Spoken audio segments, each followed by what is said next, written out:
Imputed righteousness. Ano po ba ang ibig sabihin ng imputed? Yung righteousness na nasa atin. Imputed means isinuot. Kumbaga sa damit, idinamit.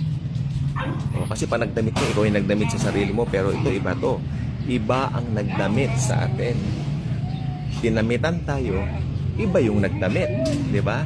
Sino yung nagsuot ng damit sa atin? Yan ang ating pag-aaralan. Hindi ordinary yung damit ang sinasabi ko rito, ha? Damit ng righteousness. Damit ng kabanalan. Okay? Na tanging kay Kristo lang natin makakamtan. So, si Jesus, ang sinasabi dito na dahilan bakit tayo nadamtan ng katwiran ng Diyos. Okay? So, yung katwiran pa rin ng Diyos ang pinag-uusapan natin dito. Malayo doon sa mga, so sad, maraming mga pastors and preachers nangangaral, tulad nung narinig ko kagabi, maraming maiiwan sa rapture dahil ganito ang ginagawa nila, dahil ganun ang gawa nila. Nakapokus siya doon sa gawa ng tao, wherein hindi po gawa ng tao, hindi yung gawa natin ang magliligtas sa atin, kundi yung ginawa ng Panginoong Jesus sa krus ng Kalbaryo. Paulit-ulit po yan, pero yan po ang buong katotohanan. Okay? So, basahin po natin ito, hinighlightan ko na po yung mga verses na magpapatunay. Alam nyo sa aklat ng Revelation, alam naman natin ang Book of Revelation, ito yung pinakita ng Panginoon kay Juan kung ano yung mangyayari sa huling panahon, no? At alam naman natin, yung sa chapter 5, ito yung pinakita sa kanyang vision ng langit, wherein may nagtanong na anghel, o basahin na nga natin, no? Ito, hinighlight ko lang yung babasahin natin because may kahabaan po yung chapter, no? So, ang hinighlightan ko lang po, sa chapter 5, verse 1, verse 2, tapos verse 9 and verse 10. Tumalon lang po ako. Pero, tumalon man tayo dito, nakuha naman natin yung sustansya nung gustong ibigay sa atin ng pag-aaral na ito. Okay? Basahin po natin. Okay. Okay, Revelation chapter 5 verses 1 to 2. Dito muna tayo. Okay. And I saw in the right hand of him who sat on the throne a scroll written inside and on the back, sealed with 7 seals. O mga selyo po yan, alam naman natin yan. Ito yung tanong ng anghel, ito yung pinakabuod ng pag-aaral ngayon. Then I saw a strong angel proclaiming with a loud voice, "Who is worthy to open the scroll and to loose its seals?"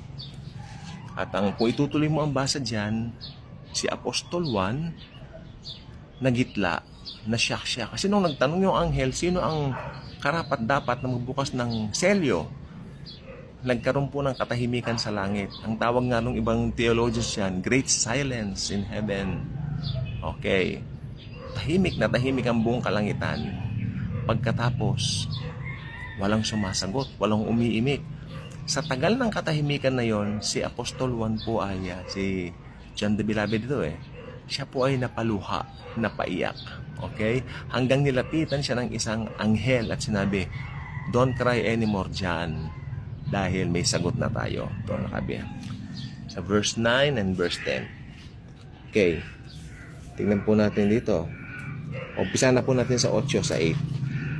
Now, when he had taken the scroll, the 4 living creatures and the 24 elders fell down before the Lamb, each having a harp and golden bowls full of incense, which are the prayers of the saints. Mga believers yan, saints na yan, ha? Sabi niya rito, and they sang a new song saying, "Worthy." Okay. And they sang a new song saying, "You are worthy to take the scroll and to open its seals. For you were slain." Makinig. "For you were slain and have redeemed us to God by your blood, out of every tribe and tongue and people and nation, and have made us kings." Makinig po po tayo yan. "And have made us kings and priests to our God, and we shall reign on the earth." Inulaan niya, "and we shall reign on the earth." Tayo po yan. Binabanggit yan. Pero tingnan natin, sino yung worthy na to? "You are worthy to take the scroll and to open its seals. For you were slain." Sino ba yung pinaslang na kordero? Sino ba yung sino ba yung lamb na na-slain? That's Jesus. Kaya si Jesus Christ lang po ang righteous. Siya lang po ang may karapatan na magbukas ng selyo dahil siya ay Diyos na nagkatawang tao at namatay para sa atin. Ibig sabihin yung sakripisyo lang niya ang perfect, hindi yung gawa ng kahit na sino. Kaya kung may mga naririnig kayo na mga pastor na nangangaral na gumawa tayo ng mabuti para ma-please ang Diyos sa atin, I'm so sorry.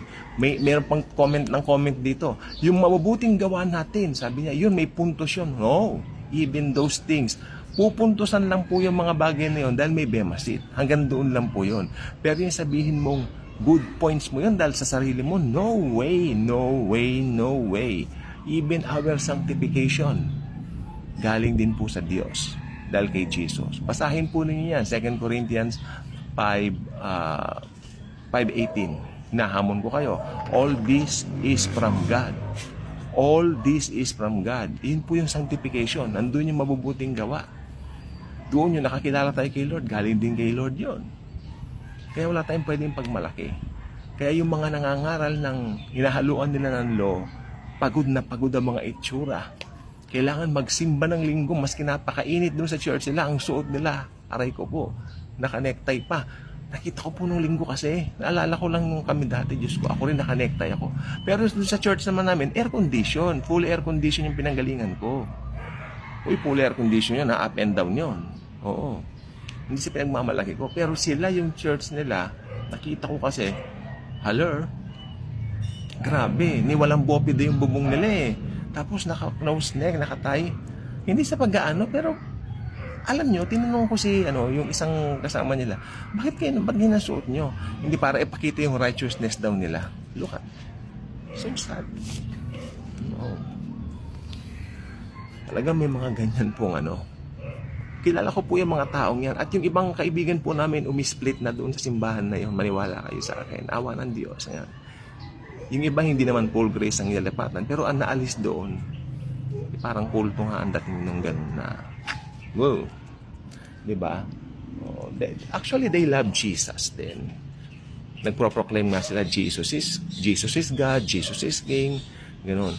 Pero parang may halong pananakot na pag hindi ka magbasa ng Bible, na hindi ka gumawa ng mabuti, parang parurusahan ka raw sa rapture. Naniniwala na sila sa rapture.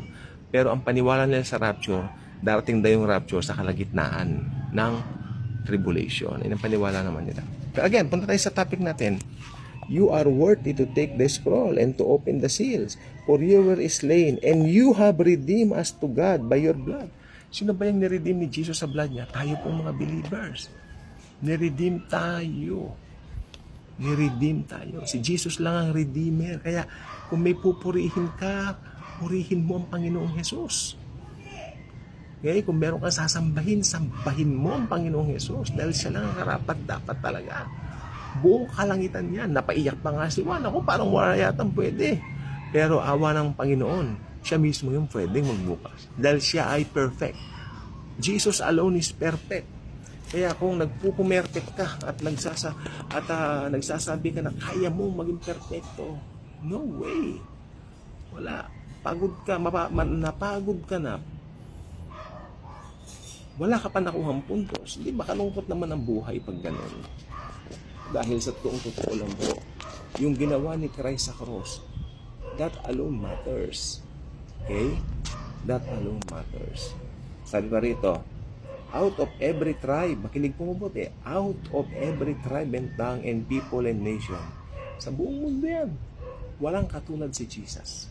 And He is a righteousness. And He is our righteousness. Dahil doon sa ginawa niya sa krus. Ito ay ibinigis sa atin, imputed righteousness. Hindi gawa natin. O tapos pagdating ng araw ng millennial reign niya, nakalagay dito, and have made us kings and priests to our God, and we shall reign on the earth. Magre-reign tayong kasama ng Panginoong Jesus. Ito po ang verse, napakaliwanag mo. And we shall reign on the earth. Hindi nangangarap kami magre-reign. Hindi totoong magre-reign tayo. Nakalagay po yan sa Bible. Thank you very much po sa panonood po ninyo. Ako naniniwala, dadami ang subscribers dito. Magugulat na lang tayo. Dahil ang Panginoon ang bida rito, si Jesus lang. God bless.